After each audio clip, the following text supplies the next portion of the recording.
অনন্ত লীলা প্ৰচাৰ কৰি জগতবাসীক ভগৱত ভক্তিৰ শিক্ষা দি আহিছে আৰু পাপী তাপী জীৱসকলকো মুক্তিৰ সন্ধান দি আহিছে।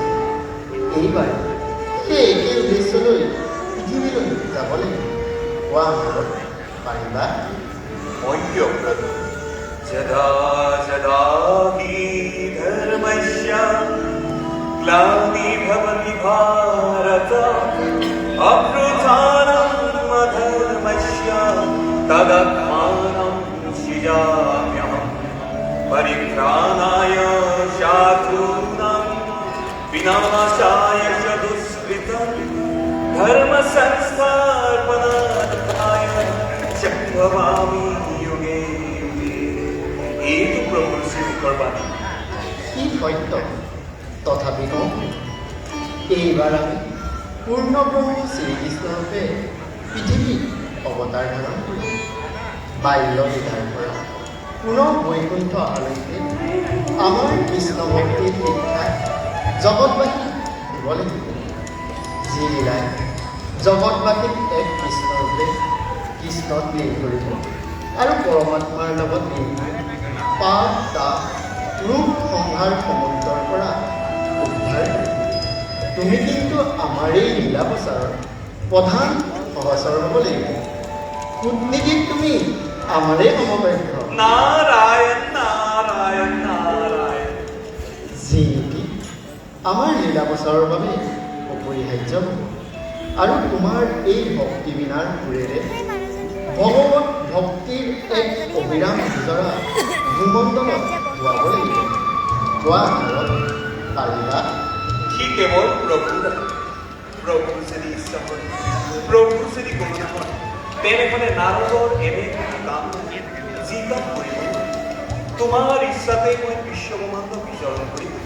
তোমাৰ যদি ইচ্ছা হয়, মই ৩৩ কোটি দেৱগণকো তোমাৰ কাৰ্যত প্ৰয়োগ কৰিব পাৰিম বুলি বিশ্বাস।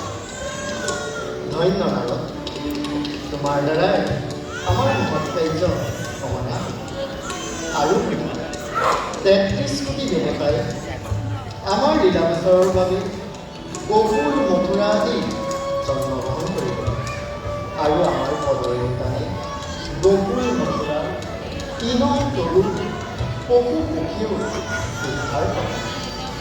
এই অৱতাৰত আমাৰ গোপাল গোবিন্দ বনমালী আদি কৰি অস্তুত্বৰ অপনামত ৰূপায়িত মহামায়ে যোগমায়া ৰূপে নৰজনীক জন্ম লৈ আমাৰ লীলাৰ প্ৰথম পদক্ষেপত পূৰ্ণ অংশগ্ৰহণ কৰিব। শংকৰজনে আমাৰ জ্যেষ্ঠজন কৰি লীলা প্ৰচাৰত সহায় কৰিব। ব্ৰহ্মাই জগতৰ বিভিন্ন ৰূপ সৃষ্টিত মনোনিৱেশ কৰিব। মহাদেৱে দৈত্য দানৱ দুৰ্জনসকলক কাল নিয়ামক ঐহিক শক্তিৰে সংহাৰ কাৰ্য চলাব আৰু আমি নিজে সময় সাপেক্ষে বিভিন্ন ৰূপত ভক্তসকলক পৰীক্ষা কৰি বীজগত কৃষ্ণ ভক্তিৰ অমিয়া প্ৰাণ কৰাই মুক্তিৰ পথ সুগম কৰি দিব্যজ্যোতিৰ সন্ধান দিম।